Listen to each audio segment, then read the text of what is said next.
Laging sinasabi ng marami, faith moves mountains. And in fact, that's a quotation from Jesus. But how does faith move mountains? How can faith make things happen? At yan ang ating pag-aaralan ngayon, how faith moves mountains. At mahalaga maintindihan natin yung spirituality also by triangulation, by looking at it from other angles. And this time, we're going to add the perspective of science, of physics, in understanding spirituality. Kasi ang Diyos ng spirituality ay Diyos din ng science. Diyos din siya ng physics, Diyos siya ng natural law. So, napakagandang magdagdag ng perspective at anggulo sa pagtingin sa mga usual religious subjects. At this time, we're going to look at faith and how faith makes things happen. Sa physics, sa science, merong mga sinasabi na particle physics o ang quantum physics na our consciousness or the act of observing can change reality. Ano yon? Kung yun ay nosebleed sa iba sa atin, ay huwag nyo nalang pansinin. Dahil may mapipick up din kayo sa ating pag-aaral ngayon na hindi scientific o hindi tungkol sa physics. So, pag meron kayong hindi maintindihan o ayaw nyo intindihin, palampasin nyo na lang. But really, I suggest that we pay attention to the other angles kasi mas mapapayaman ang understanding natin sa mga katuruan ni Jesus. So, merong branch ng science, yung particle physics, or sabi nga natin, quantum physics.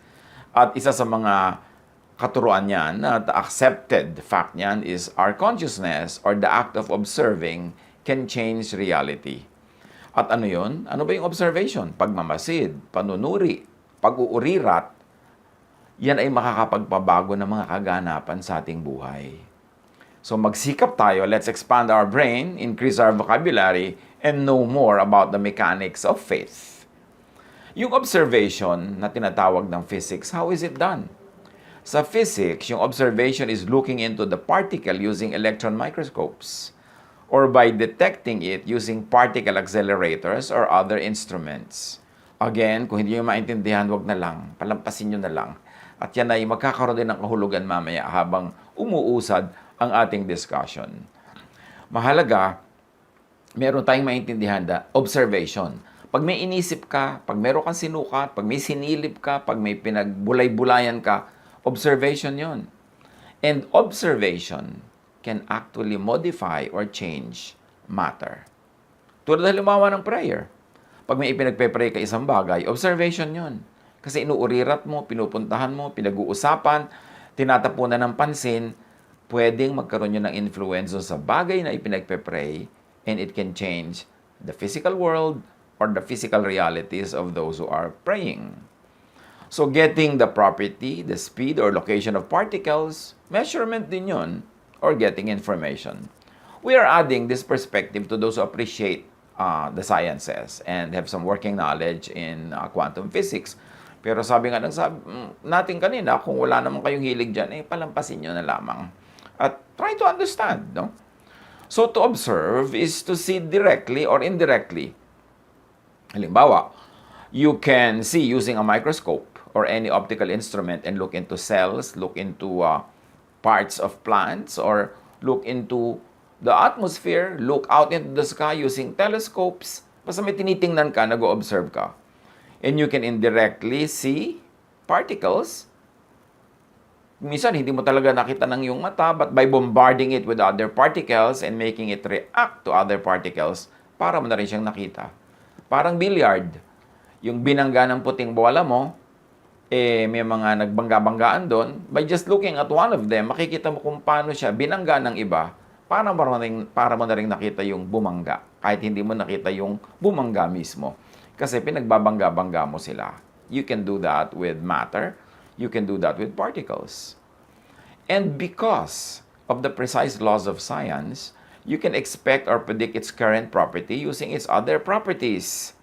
For example, yung nga sinabi natin, pag kami nagbabanggaan, kahit hindi mo nakita bawat isa, just by looking at one, you will see how it happened.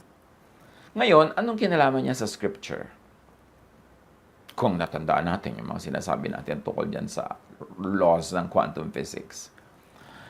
What are the teachings and practices of Jesus and of other persons in the Bible that show scientific principles of observation that we have just discussed?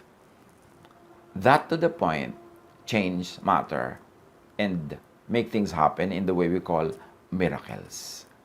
Ano ang mga ginawa at tinuro ni Jesus na pwede nating kakitaan ng mga principles na ito ng science? Well, Jesus leads people to observe, for one.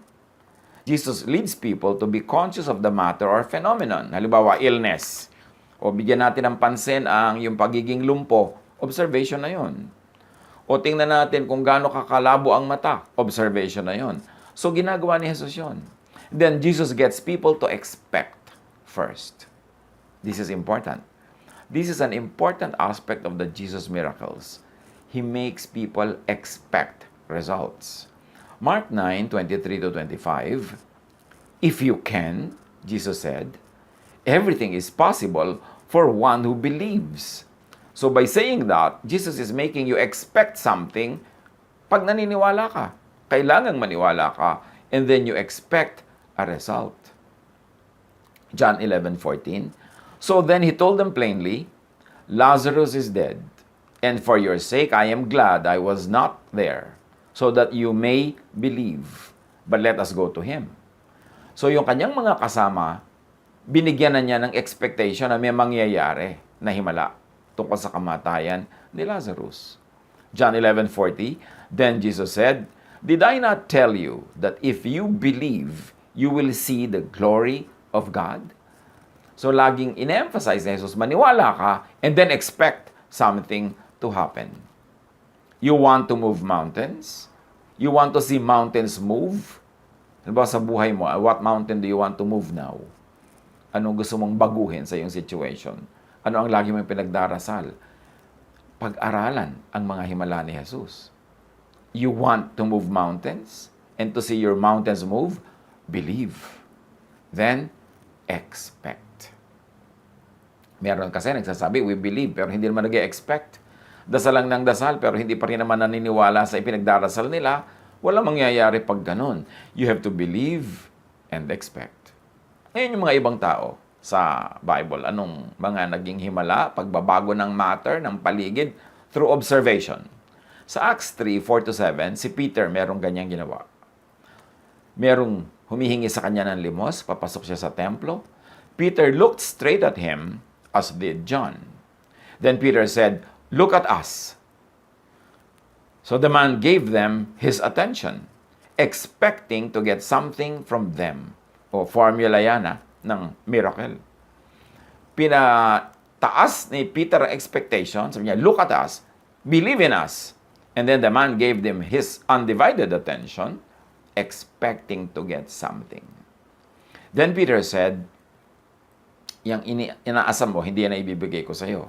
Silver and gold, I do not have. But what I do have, I give you. In the name of Jesus Christ of Nazareth, walk. Taking him by the right hand, he helped him up, and instantly the man's feet and ankles became strong. So una, naniwala yung tao na ito kila Pedro, tapos nag-expect siya, at pagkatapos nag-cooperate siya. Nung siya ay pinapatayo, tumayo naman siya, hindi siya kumontra, at gumaling. But remember, yung paggaling came later. Naniwala muna siya, nag-cooperate muna siya, iniabot din niya ang kanyang kamay, at nag-akma din siyang tatayo, tapos dun pa lang siya gumaling. Hindi siya gumaling muna bago niya gawin yung lahat ng yon. Naniwala muna siya, nag-expect, and he acted according to that faith and expectation. So you want to move mountains? You want to see your mountains move? Believe, expect, and go with the flow. Do not resist. Huwag kang kokontra. Kasi kailangan merong unity in spirit. As we have said, faith moves mountains. At sabi ni Jesus sa Matthew 17:20, doon sa mga nagtatanong, ba't hindi po namin magawa ang gusto namin gawin? Walang himala na lumalabas. Sumagot siya, dahil sa maliit ang inyong pananampalataya. Tandaan ninyo, kung kayo ay may pananampalataya sa Diyos na sinlaki ng buto ng mustasa, ang liit nun buto ng mustasa, parang ulo lang ng aspile. Maaari ninyong sabihin sa bundok na ito, lumipat ka ron, at ito'y lilipat nga. Tunay na walang bagay na hindi ninyo magagawa. So either si Jesus ay nambobola, nagsisinungaling, o nagsasabi ng totoo. And of course, we like to believe na nagsasabi siya ng totoo, hindi siya nambobola o nagsisinungaling. Talagang walang imposible sa naniniwala. So pag kung imposible, ibig sabihin, hindi ka lang kasi naniniwala, hindi ka nag-expect. Hindi ka nag-o-observe enough and you don't believe enough in your observation that you are not able to change matter. That you are not able to change your environment. You are not able to make things happen according to how you want them to happen in your life. Faith, which is really thought, which is actual to the observation in physics, faith, thought, observation affects and changes the form, the composition, and location of matter. In other words, in simple terms, spirit over matter. Faith over phenomenon na napagagalaw ng pananalig ang created things, ang matter, ang physical world. Nakakalakad ka sa tubig, nakakalutang ka sa hangin, nakakapagparami ka ng pagkain, nakakapagpatigil ka ng bagyo. Because faith, thought, observation affects matter. At yan ay paulit-ulit na nangyari sa ministry ni Jesus. Faith even multiplies matter, just like Jesus feeds the 5,000 plus people in Matthew 14:18 to 21.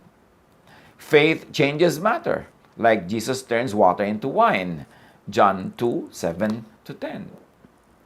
May isa pang prinsipyo ang quantum physics. Ito ay yung quantum mechanics, that the existence of a wave or a particle depends on your point of view.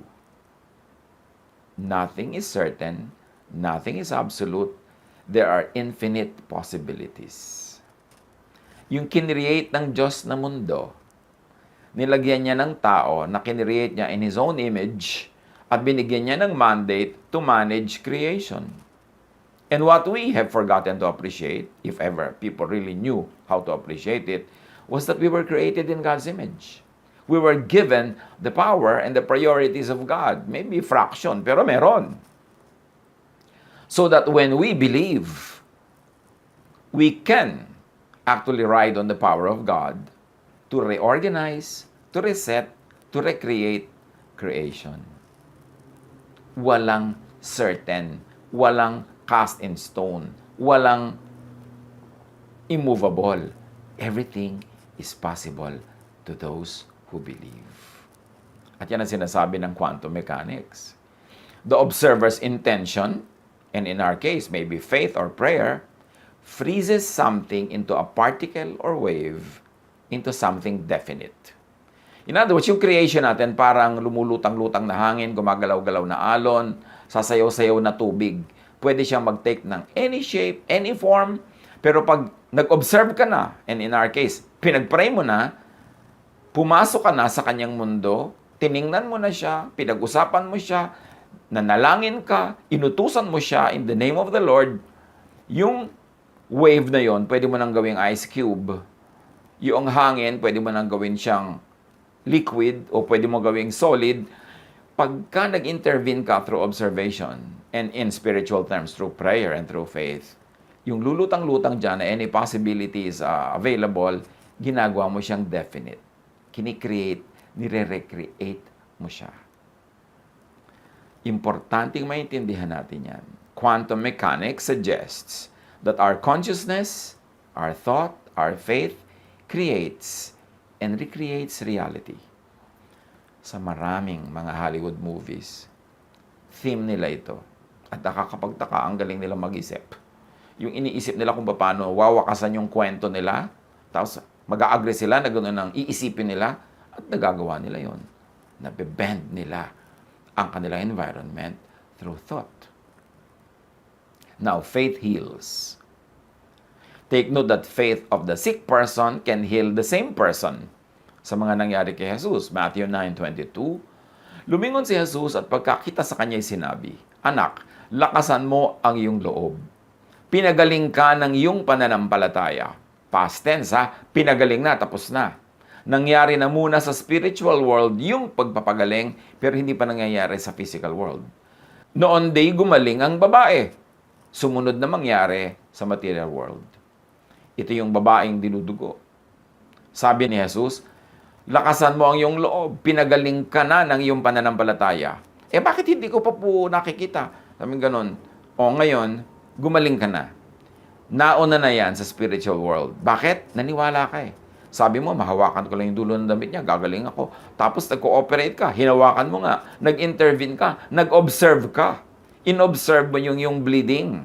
With faith, with expectation, napatigil mo siya.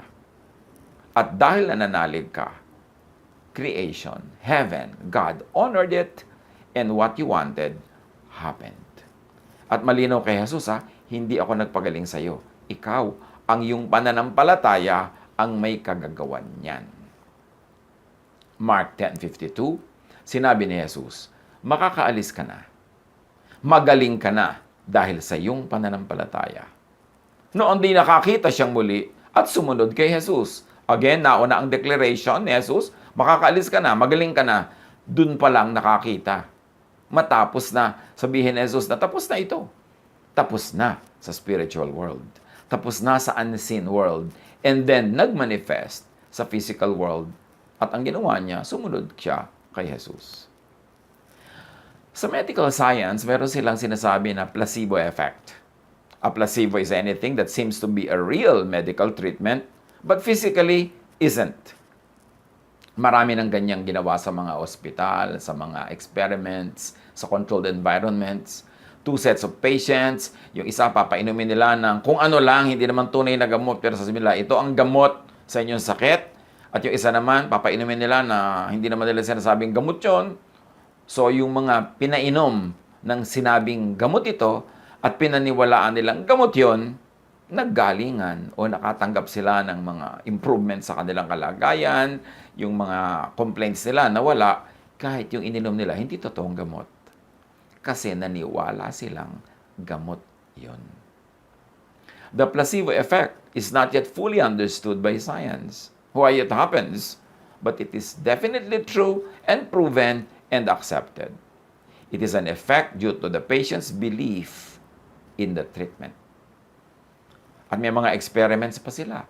Yung may mga pasyente, group A, may nagpe-pray para sa kanila, hindi nila yun alam. At may group B ng mga pasyente, wala nagpe-pray para sa kanila. Yung group A, mas nagre-respond sa medication, mas mabilis naggalingan, at mas nag-i-improve ang situation. Meron talagang power ang prayer. Because prayer is observation. Prayer is intervention with the material world through a spiritual method and a spiritual way. At proven yan that yes, inquiry, prayer, watching what happens in the material world through observation can change it. So yung placebo effect na yan only means faith at work. So may relationship ang mind and body. Placebo effect is due to a person's belief and expectations. Kaya may mga tao na pupunta pa lang sa doktor, nasa daan pa lang, gumagaling na. Meron naman, kahit anong gawin ng doktor, hindi siya gumagaling, hindi siya tinatablan, kasi hindi siya naniniwala sa doktor. Sasabihin niya, ay, ayokong paggamot dyan, kamukha ni kamatayan. So, hindi siya tatablan kahit anong mangyari, kasi hindi siya naniniwala.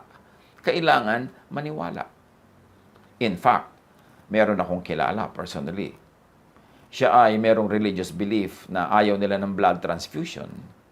Pagkatapos, dinugo siya, dinala siya ng kanyang biyanan sa ospital, kailangan ng blood transfusion, ayaw niyang pumayag. Nauubos na yung dugo niya, mamamatay na siya. So, yung biyanan na ang nag-decide, lagyan niya ng dugo. Ako nang bahala. Dali, lagyan niyan. Alam niyo, sa pag-ayaw ng pasyente, kahit nahihina siya, ayaw pumasok sa kanyang ugat yung dugo. Kasi yung kanyang faith, anumang faith yon, at hindi natin ginadjudge kung correct or wrong yung faith, pero yung faith talaga works. And it intervenes with physical reality. Sad to say that patient died. Pero yung kanyang kaayawan na pumasok ang dugo sa kanyang vein, yun ang nakapangyari. Ganon kalakas yung faith niya na naig kesa sa laws of physical sciences, kesa sa laws of osmosis, kesa sa laws of medical blood transfusion. Expectation, faith, reorders the physical world. Pag naintindihan natin ito, magiging very powerful ang ating prayer life. Hindi magiging parang useless exercises.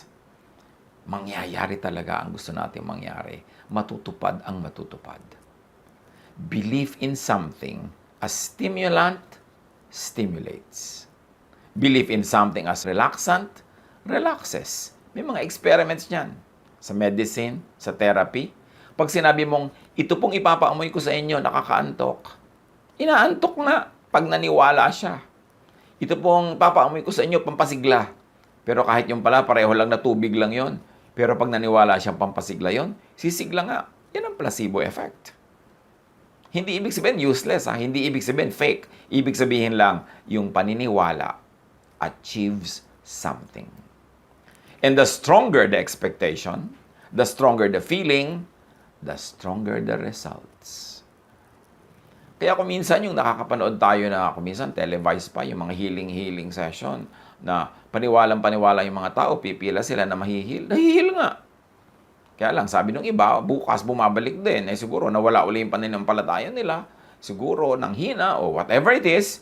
Pero meron talaga nangyayari pag naniniwala ang tao. Faith heals. And note that faith of the sick person heals. But also the sick person's father or mother or master or keeper can intervene. The faith of other interested persons can also intervene. In other words, this is the intercession of a stakeholder. Na ang nag-observe, hindi yung pasyente, kundi somebody na merong kinalaman sa pasyente. In quantum physics, there is a law called entanglement. Ibig sabihin, this is a property of quantum physics where and by which a particle or anything is affected by affecting just its pair. Pagka mayroong dalawang particles na closely associated, matagal na nagkasama, nagkikutan, nagkiskisan, marami silang mga pinagsamahan na particles, minsan nagiging silang pair. And they are already pair forever. Kahit magkalayo pa uli sila, napunta yung isa sa kabilang mundo at yung isa nandito sa kabilang dulo, what happens to one also affects the other. Yun ang tinatawag na pair. Parang pinagbuklod ng posisyon, ng kilos. At sa mga tao may mga pair. Halimbawa, mag-asawa, sobrang emotional involvement nila, pair sila. Kaya kung minsan, nagsasuffer yung isa sa malayong bansa, nararamdaman itong asawa na nandito sa Pilipinas. Sa mga kambal, nagiging pair sila as particles, na yung nararamdaman ng isa, nararamdaman din ng kakambal niya kahit hindi sila magkalapit. Nangyayari yan kahit na sa mga magulang at anak. Yung mga anak na nasa gyera tapos humahanap ng napakalaking panganib, biglang nararamdaman ng nanay niya. Kasi pair sila. May entanglement. Yung pair na yan is happening to matter, it's happening to particles, but pwede rin person with person. Or person with something. Kung napaka-attach ka sa isang bagay, pwedeng maging pair kayo, magkaroon kayo ng entanglement. At sa mga miracles ni Jesus, may mga ganyang makikita tayo. Halimbawa in Luke 7:7-10, the master asked Jesus to heal his servant. At nung pupunta na si Jesus sa bahay ng master na ito, sabi ng master, huwag na po, huwag na kayong pumunta, maabala pa kayo. Nananalig ako na kahit dito, mapapagaling niyo ang aking servant. And the man who had been sent returned to the house and found the servant well. So, dahil this master was affected by Jesus, the master also affects the servant long distance. In other words, this master and his servant had become pairs in a way that now, nagkaroon sila ng entanglement na noong tumanggap ng pagpapala ni Jesus itong master na ito, na ipatanggap din niya at nailipat sa kanyang servant na malayo. In Matthew 25:22-28, a Canaanite woman had a sick daughter, dying. And she came to Jesus. At sabi niya, pagalingin niyo po ang anak ko. And to make a long story short, kahit wala doon yung anak niya, verse 28, then Jesus said to her, "Woman, you have great faith. Your request is granted." and her daughter was healed at that moment. The affected mother, by Jesus, affects the daughter long distance. And physics talks about this same thing without connecting the two. Tayo lang nagko-connect na ang tawag dyan ay entanglement. So may entanglement. Pwede ka mag-intercede for somebody you love. Pwede mo siyang ilapit sa Diyos. Pwede mo siya ipag-pray. Kasi pag binless ng Diyos yung prayer mo, maililipat mo yung blessing na yon, whether you know how or you don't know how, doon sa ka-pair mo, doon sa ka-entangle mo, doon sa merong kayong commonality at kayo'y merong pagkakaisa at kayo ay sangkot sa isa't isa. Faith changes the spiritual and material world. Katulad sa Hebrews 11:11, si Sarah na hindi na pwedeng manganak, nanganak pa.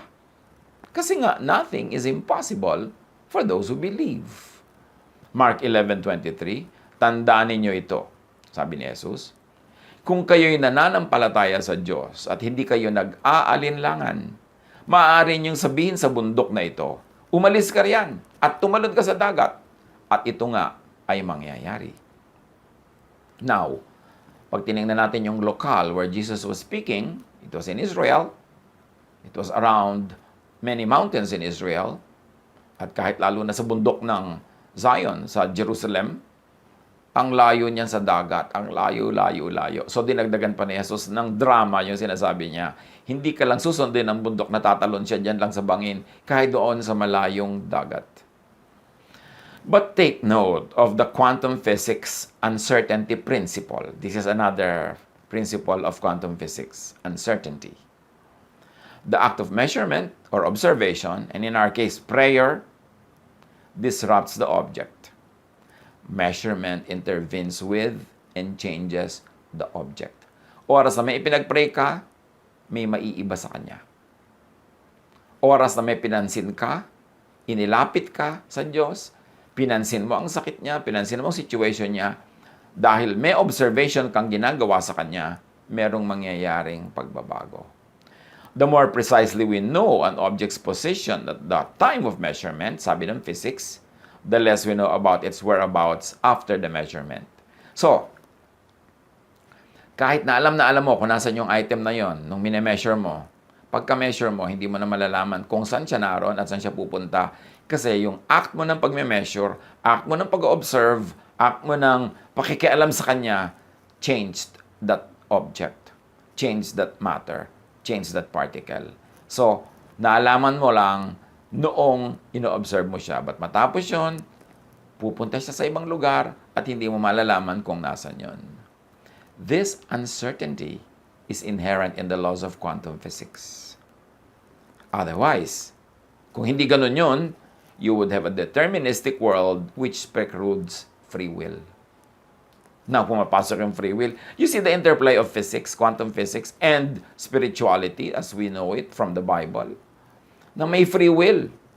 Kasi kapag pinag-pray mo ang isang tao, nag-intervene ka sa kanya, pagka meron kayong interaction, merong uncertainty principle that will take effect. Na magkakaroon siya ng pagbabago that is beyond your control and probably will be beyond your knowledge. So, hindi mo pwedeng ma-determine matapos mong makialam sa kanya, matapos kang ma-involve sa kanya, hindi mo pwedeng ma-determine kung anong gagawin niya sa susunod na araw, saan siya nandun sa susunod na taon. At ganun-ganun yung pag-aasawa. Dahil inobserve mo siya sa pamamagitan ng iyong pansin na pagpapakasal sa kanya. Dahil ipinagpe-pray mo siya. Dahil sumasangkot ka sa kanya, merong nababago sa kanya that is beyond your control. So, hindi mo talaga siya makokontrol. So, yung pag-aasawa na yan, yung pagkakaroon ng anak, ganyan din. Yung gusto mo siya makontrol, gusto mong alam mo at ikaw ang nagde-determine kung saan siya pupunta, hindi yun pwede mangyari. Kaya alam natin na merong free will. The law of physics, the law of uncertainty principle in physics tells us, and it agrees with, the theological teaching of free will. Kaya yung merong predestiny at merong free will, mas kakatigan ng physics and the sciences yung free will. Kasi merong physical laws known to the science of physics that says the same thing. Even with infinitely accurate instruments, sabi ng physics, we cannot predict the future actions of subatomic principles. And therefore, we cannot predict the future of macroscopic particles, like people, either. Ito ang sagot sa questions on predestiny. Kung huhugot ka ng sagot sa quantum physics. But remember, the laws of nature were made by God, so the laws of physics were made by God. You can rely on the laws of physics. Tapos, meron pang unknown, meron pang wild card, sa physics din, yung tinatawag naman sa Bible na time and chance. Dahil hindi mo alam, hindi mo pwedeng kontrolin ang pupuntahan ng lahat ng matter, lalo't nakialam ka na sa kanya, nag-observe ka na, merong chances, may possibilities na may mangyaring wala sa expectation mo. At sabi sa Ecclesiastes 9:11, ito pa ang isang bagay na napansin ko sa mundong ito. Ang mabilis ay di siyang laging nananalo sa takbuhan, ni ang malakas ay laging nagwawagi sa digmaan. Ang matatalino ay di laging nakakasumpong ng kanyang mga kailangan, at di lahat ng marunong ay yumayaman. Napapansin ko rin na di lahat ng may kakayahan ay nagtatagumpay. Lahat ay dinaratnan ng malas. Sabi ng Ecclesiastes 9:11, bad luck happens to all. Sabi ng ibang version, time and chance happens to all. Yung nagsasabi ng time and chance, ayaw kasi nilang sabihin yung word na bad luck. Kasi maraming mga religious people na ayaw gamitin yung word na yon, although the Bible says it. So, wala talaga nakakatiyak. Walang nakakaalam. Sasabihin ng iba, nung pinakasalan ko po siya, ganitong ugali niya, ba't kaya na iba? Kasi nga meron namang mga basic laws ang quantum physics na pwedeng mangyari sa ating buhay. May mga pagbabago tulad ng uncertainty principle. It cannot be within your control. So count on the occasional occurrence of bad luck, as we have mentioned above. But generally, believe in the usually fixed laws of nature and science. Part din ito ng law. Konti lang yung bad luck, konti lang yung hindi mo naintindihan ba't nangyari, pero merong ganung possibility. Mag-iwan lang tayo ng space sa buhay natin for such things. At kung uulitin natin yung sabi ni Jesus, nothing is impossible for those who believe. Kung meron kang dapat i-develop, belief, faith. More than scholarship, more than understanding biblical languages, more than understanding the background of the verses, more than the science of hermeneutics, more than all of these scholarships, ang dapat ine-develop talaga ng anak ng Diyos is belief. Mark 11:24, kaya sinasabi ko sa inyo, ano man ang hingin ninyo sa inyong panalangin, maniwala kayong natanggap na ninyo ito, past tense natanggap na, at matatanggap nga ninyo yon, future. This is a very important revelation. Na pag naniwala ka, paniwalaan mong natanggap mo na. Pag may pinag-pray ka, pinag-pray mo dapat na natanggap mo na. So dapat nagpapasalamat ka na lang hindi ka na humihingi. Di ba? Sabi nga sa Bible, sabi ni Jesus. Huwag kang hingi ng hingi. Your Father knows what you need before you ask Him.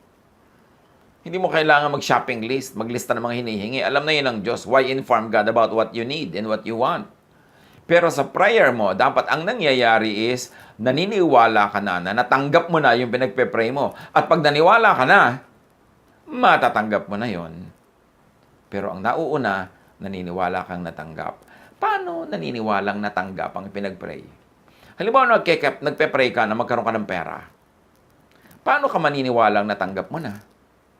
Di kahit hindi pa dumadating yung pera na yon, generous ka na sa iba. Mapagbigay ka na sa iba.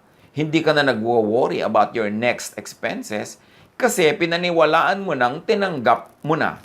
At pag napaniwalaan mo na yon, dun pa lang darating yung tunay na pera sa buhay mo.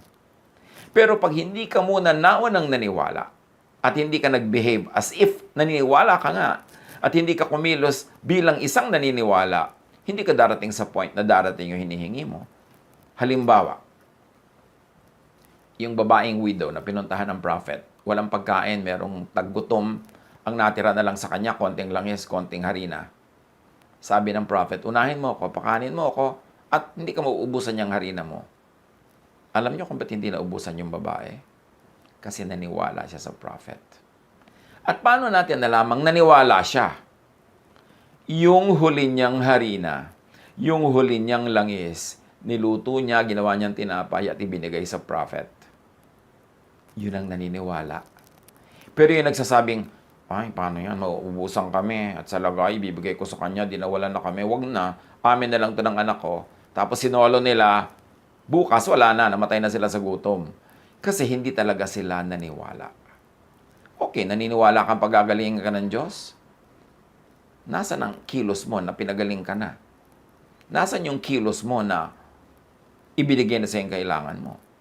Ipinagpe-pray mo sa Diyos na magkaroon ka ng asawa? Nasaan yung kilos mo na binigyan ka na? Inireserba mo na ba ang sarili mo?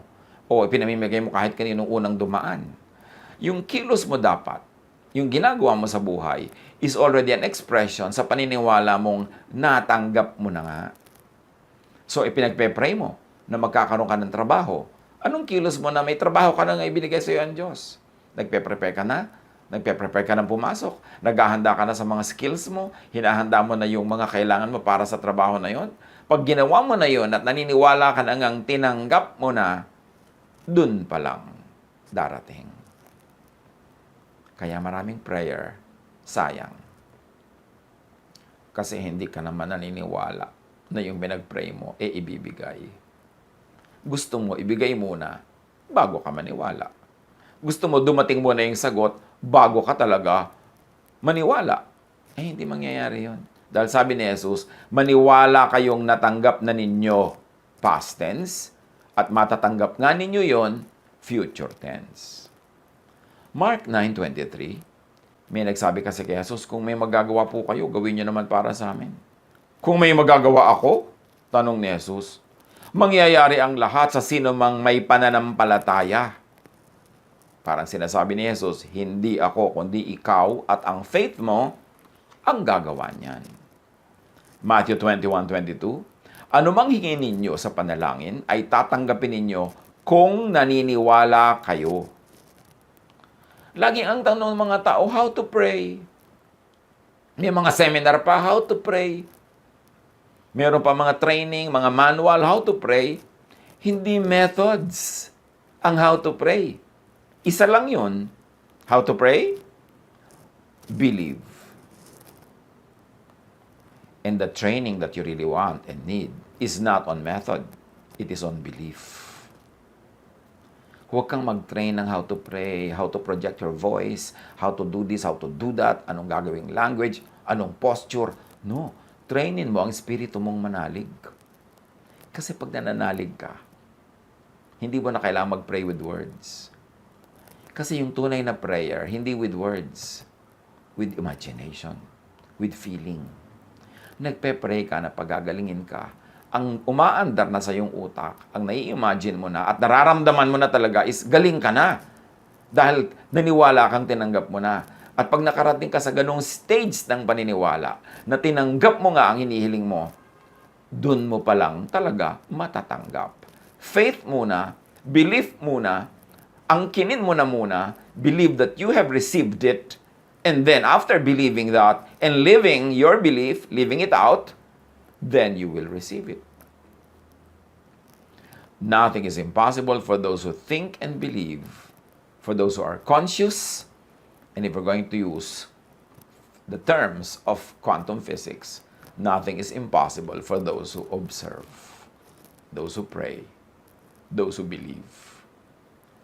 Training should not be on method of prayer, but on observing, on pakikisangkot sa particle, sa bagay, sa idea, sa phenomenon na ipinagpe-pray. Is prayer an act of observing? An academic question. In extension, yes.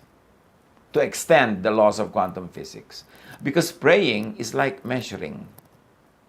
You are trying to get the information you want or for an event to happen. Observation yon. At ganun ang ginagawa ng prayer. Praying is like predicting or expecting an outcome. Ganun talaga yon. Kaya sabi, di ba, ipagpasalamat mo na natanggap mo na. Kasi ang prayer, hindi lang umaasa. No! Naniniwala kang tinanggap mo na. You are predicting and expecting an outcome. And in physics, observing ang tawag doon. In religion, prophesying ang tawag doon, which is believing and claiming. Kaya yung mga naniniwala sa prophecy, they live according to what the prophecy says. So if you believe in your prayer, do you live according to what your prayer says? Yung, Lord, baguhin niyo po ang aking ugali. Okay, naniniwala ka ba na binago ka na? At ang katunayan naniniwala ka, yung action mo, iba na. Yung mga pananaw mo, iba na. At pagka ginawa mo yon, dahil naniniwala ka to the point of living it out in your life, the real thing will happen. But it has to happen first in your life, in your heart, in your mind, in your lifestyle. Tsaka palang darating yung material, physical, earthly sagot. Matthew 17:19-20. Pagkatapos nang sila-sila na lamang, lumapit ang mga alagad at tinanong si Jesus, bakit hindi po namin mapalayas ang demonyo? Sumagot siya, dahil sa maliit ang inyong pananampalataya. Tandaan ninyo, kung kayo'y may pananampalataya sa Diyos na sinlaki ng buto ng mustasa, maaari niyong sabihin sa bundok na ito, lumipat ka ron, at ito'y lilipat nga. Tunay na walang bagay na hindi ninyo magagawa. At hindi lang yung fig tree ang pinapalalipat, pati yung bundok. Pwede daw mangyari yon because this is about the fig tree incident. Ngayon sa physics, sa quantum physics, may isa pang principle called quantum tunneling. Ano yon? A phenomenon when a particle is able to penetrate a barrier that it should not be able to go through. May ganong phenomenon ng quantum physics. Yung particle na hindi niya kayang sumuot sa isang lugar, halimbawa bola, hindi niya kayang sumuot sa pader, pwedeng mangyari. Yun ang sinasabi ng quantum tunneling. Sometimes, an electron will tunnel to a location where, according to classical physics, it could never appear. Nangyayari yan sa tunay na buhay na may mga electrons na bakit nakasuot, nakalampas sa ganitong mga barrier, samantalang kung papakinggan mo lang ang classical physical laws, hindi yun pwede mangyari. Pero nangyayari as understood from the lenses of quantum physics. It is like bombarding a wall with a tennis ball. In classical physics, the balls will never be able to get through. Unless, of course, you throw the ball with enough force to break the wall. But in quantum physics, everything is a wave of possibilities. Remember, pinag-aralan na natin na sa quantum physics, walang permanent, lahat in continuous creation and recreation, at by intervention, by observation, pwede mong baguhin yung nag-i-exist na mga bagay-bagay dyan. So yung particles, like the ball, will have a possibility of appearing on the other side of the wall if you give them enough chances. That is what quantum physics says. It's like throwing the tennis ball to the wall many, many, many times. Then one of those times lulusot siya. On one chance of possibility, it will go through the wall. Ang tawag doon, spiritual tunneling. Ngayon, anong tawag dyan sa spiritual terms? Pray without ceasing. Na kahit yung parang imposibleng mangyari, yun ang sinasabi halimbawa ng laws. Sa quantum tunneling, pag hindi mo tinigilan ng kagagawa ka uulit, one chance, magkakaroon yan, lulusot. So, pag pinaandar natin yung laws of tunneling, ginawa nating spiritual tunneling, sabi sa Ephesians 6:18, pray in the Spirit on all occasions with all kinds of prayers and requests. Manalangin kayo sa lahat ng pagkakataon, humiling at sumamo sa patnubay ng Espiritu. And 1 Thessalonians 5:17, pray continually. Pray without ceasing. Palagi kayong manalangin. Sa kauulit nyo, kapapanalangin nyo, kahit yung imposible will have one chance that it could happen and it can happen. James 5:16-18. Malaki ang nagagawa ng panalangin ng taong matuwid. Si Elias ay isang tao na tulad din natin. Nang mataimtim siyang nanalangin na huwag umulan, hindi nga umulan sa loob ng 3 taon at 6 na buwan. At nang siya'y manalangin para umulan, bumagsak nga ang ulan at namunga ang mga halaman. Quantum tunneling. Yung ipinagpe-pray mo, huwag mong pagsawa ang ipag-pray. Kasi hindi mo alam na biglang magkaroon ka ng chance, makalusot yung isang prayer mo through the wall na tinatawag ng quantum physics na quantum channeling. Na tinatawag lang natin na fervent prayer, persistent prayer, yung hindi maawat na faith. Because faith can move mountains and faith can make tennis balls pass through concrete walls. But pray from and out of faith. Pray expectantly. Pray in spirit. Hindi kailangang words. And pray not just with affected, empty words.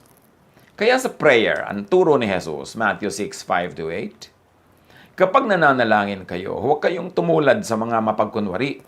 Mahilig silang manalangin, nakatayo sa mga sinagoga at sa mga kanto upang makita ng mga tao.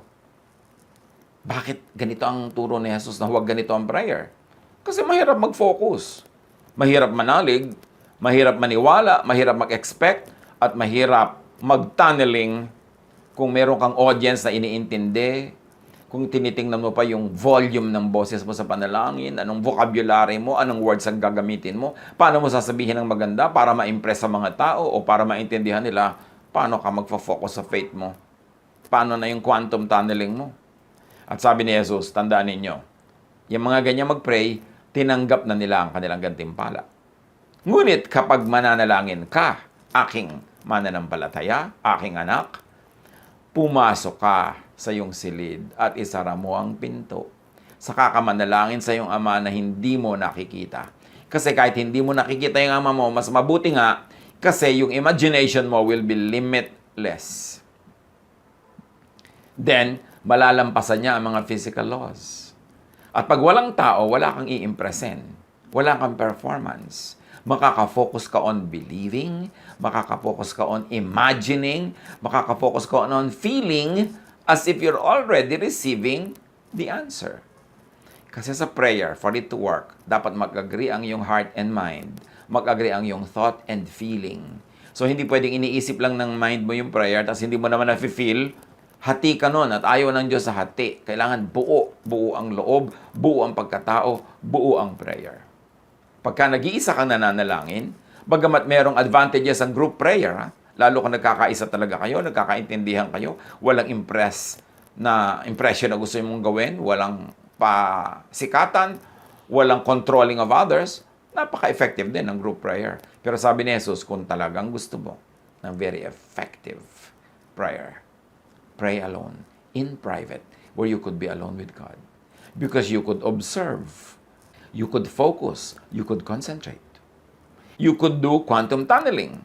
You can train energetic, bombarding thought on your subject. Hindi ka sabog.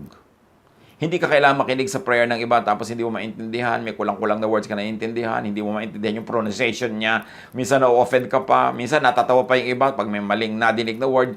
Paano ka nun magkakaroon ng quantum tunneling? Paano ka mag-observe at magfo-focus? At sa patuloy ni Jesus, then your Father who sees what is done in secret, meaning focused, will reward you. Meaning your expectation will be materialized. At ang iyong ama na nakakakita ng ginagawa mo ng lihim, ang siyang magbibigay sa iyo ng gantimpala. Sa pananalangin ninyo, huwag kayong gagamit ng maraming salitang walang kabuluhan. Gaya ng ginagawa ng mga hentil. Ang akala nila'y papakinggan sila ng Diyos dahil sa haba ng kanilang mga sinasabi. So words, especially when spoken to be heard by others, could actually become hindrances. Abala, sagabal sa tunay na pakikipagtalastasan sa Diyos. Sabi ni Jesus, huwag ninyo silang tularan. Alam na ng inyong Ama na nasa langit ang inyong kailangan bago pa ninyo ito hingin sa Kanya. Pero may mga prayer meeting, nakalista pa sa board yung mga hihilingin. May naka-assign pa sinong hihiling nito, sino mag-o-open, sino magko-close. Inimbento lang yan ng mga tao, pero hindi ganyan ang prayer na itinuro ni Jesus. Prayer is not to inform, but to create and to recreate. And for that to happen, there must be fervent focus. There must be utmost and complete attention to what you are doing so you can observe, you can intervene, you can recreate creation. Group prayer could also be effective, but only when all those who are present pray as one and when they totally agree. Matthew 18:19, tandaan din ninyo, kung ang dalawa sa inyo ay nagkaisa dito sa lupa sa paghingi ng anuman, ito'y ipagkakaloob sa inyo ng aking Ama na nasa langit. So when two agree, God will give it. But two does not always have to mean two distinct persons. Well, it can really mean that, pero hindi limited doon ang meaning. Two here could be one person's heart and mind, feelings and thought. Yung tao, parang two, yan eh. Meron kang puso at isip. May nadarama ka at meron kang iniisip. Kaya dapat agree yun. When your feelings and your thought, when your heart and your mind agree, buo ka, isa ka lang, magaganap ang iyong pinaniniwalaan at hinihiling. True, powerful, effective faith and prayer that moves mountains come from one heart and mind, one feelings and one thought. Kaya dapat faith mo buo. Kung may kasama ka, iba yung paniniwala niya, hati na kayo, wala na kayo ma-achieve. At kahit nag-iisa ka, hindi ka naniniwala sa sinasabi mo, hindi ka naman talaga nag-expect sa ipinagpe-pray mo, hati ka rin, don't expect that it will happen. James 1:6-8, subalit ang humihingi ay dapat magtiwala sa Diyos at huwag mag-alinlangan. Sapagkat ang nag-aalinlangan ay parang alon sa dagat na itinataboy ng hangin kahit saan. Huwag umasang tatanggap ng anuman mula sa Panginoon ang taong pabago-bago ang isip at di alam kung ano talaga ang nais niya. How could you quantum tunnel? How could you focus and keep on hitting that wall with the same ball kung hati ang iyong loob? Faith, thought, observation alters created things, recreates created things, transcends, bends, overrides, remakes natural law. Yes, may natural law. At habang kaya mo, up to what is possible, observe and submit to natural law. But you are not limited to and by natural law. Kasi meron ding, ngayon ay ibinubunyag ang quantum physics na matagal lang itinuturo ni Jesus, faith can move mountains. Faith can override natural law. Pero, unless you really have the conviction to override natural law, it is simpler and easier to just abide by it. Pero kung talagang kailangang ma-override yan, and then, i-override mo siya. But through what? Through tunneling, through observation, through prayer of faith para tumalab. As first choice, as automatic fallback, as to be more certain, observe natural law. But when able, when empowered by great faith, change, modify, reorder the physical world with faith, prayer, and expectation. Because God says, and then the physical world complies. God said, let there be light, nagkakalight. Jesus rebukes the wind and the waves, tumitigil. Si Pedro, sabi niya kay Jesus, papaglakarin niyo po ako sa tubig, gusto kong pumunta sa inyo. Sabi niya, halika. At naglakad siya sa tubig. Kasi naniwala siya. At kailan siya hindi lumubog? Nung tumungtong na siya. Hindi yung sinabi niyang, i-prove niyo muna na hindi ako lulubog bago ko tumungtong. Tumungtong siya, at saka siya hindi lumubog. And Jesus says to us, to His disciples, believe, then command this mountain, and it will comply. John 11:39-40. Alisin niyo ang bato, utos ni Jesus, dahil bubuksan yung libingan para pabangunin niya at buhayin si Lazarus. Ngunit si Martha, na kapatid ng namatay, ay sumagot, Panginoon, nangangamoy na po siya ngayon. 4 na araw na siyang patay. Sinabi ni Jesus, hindi ba't sinabi ko sa iyo na kung sasampalataya ka, ay makikita mo ang kaluwalhatian ng Diyos? So pag sinabi mong, yes, naniniwala ako, Lord, buhayin mo po ang aking kapatid, buhayin mo ang aking kapatid, buhayin mo ang aking kapatid, tapos nung bubuksan na yung bato, tinatakpan mo yung ilong mo dahil maaamoy mo yung baho, hindi ka naman naniniwala, nabubuhayin, kasi meron man naman buhay na mabaho. Pag nagtakip ka ng iyong ilong, o sinabi mo, huwag nating buksan kasi aalingasaw, hindi ka naniniwala sa sarili mong prayer. Yan ang sinasabi natin kanina pa. Kung talaga naniniwala ka, you will live and act it out in your practical life. Your faith will be displayed by your actions, by your lifestyle. Yung naniniwala ka na magpo-provide ang Diyos, mabait ang Diyos, pray ka ng pray na mag-provide sa'yo, tapos ang damot-damot mo para siguradong meron ka, hindi ka naniniwala sa prayer mo. Naniniwala ka, Lord, provide niyo po kami ng needs namin, bigyan niyo kami ng mga pangangailangan namin. Therefore, sa action mo, hindi ka na madamot, palabigay ka, kahit hindi pa dumadating yung hinihingi mo. In fact, kaya nga darating yun, kasi naniwala ka na to the point na nagpapamigay ka na ngayon, generous ka na, as if ang yaman-yaman mo na, hindi pa naman. Kasi, sa puso mo, nangyari na yung prayer mo.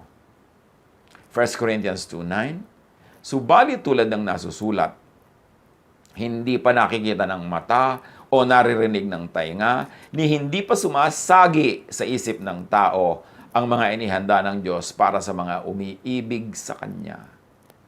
Hindi pa daw natin nai-imagine kahit konti yung mga lahat ng tunay na regalo ng Diyos, inihanda niya at handa niyang ibigay. Bakit hindi natin nakikita? Ba't hindi sumasagi sa ating isip? Limited kasi tayo ng ating little faith. So, pinag-aralan natin ang mga tinuro ni Jesus, ginawa ni Jesus, at kinalkal natin ang quantum physics. At nakakita tayo ng mga pag-submit ng quantum physics sa mga high spiritual laws na itinuro ni Jesus. Teach and discipline your heart and mind to believe, to expect, to live your ideal, and then you will see. Paano i-apply ang mga principle na ito ngayon sa mga ipinagpe-pray natin, lalo ngayong quarantine, panahon ng quarantine? Paano i-apply yung tunneling in prayer? Paano i-apply yung observation that you really focus on something, believe, and already behave, and believe that you have accepted the answer so that that answer will arrive? Pagbulay-bulayan, pag-isip-isipan. At huwag ire-refuse na mag-aral ng Biblia na gumagamit din ng lente ng mga ibang sciences, ibang branches of knowledge, because the earth is the Lord's and everything in it. All scientific laws, all aesthetics, all policies, all systems were created by God. Kinreate yan lahat ng Diyos. Pero tayong mga tao na nilikha niya sa kanyang wangis, binigyan niya ng kanyang espiritu, meron tayong spirit and power to recreate creation. That happens when we believe, when we pray, and we believe that we have accepted it, we can change the material world. God bless us all.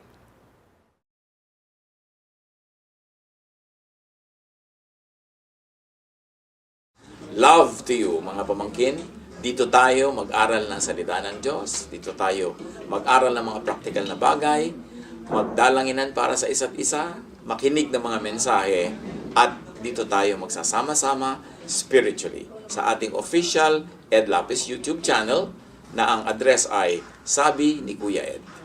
Remember, dito tayo ha, Sabi ni Kuya Ed, ang ating official YouTube channel.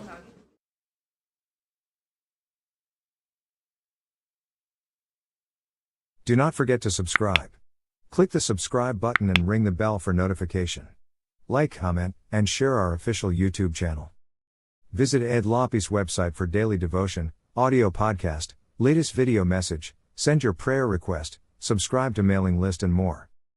Visit edlapis.com.ph.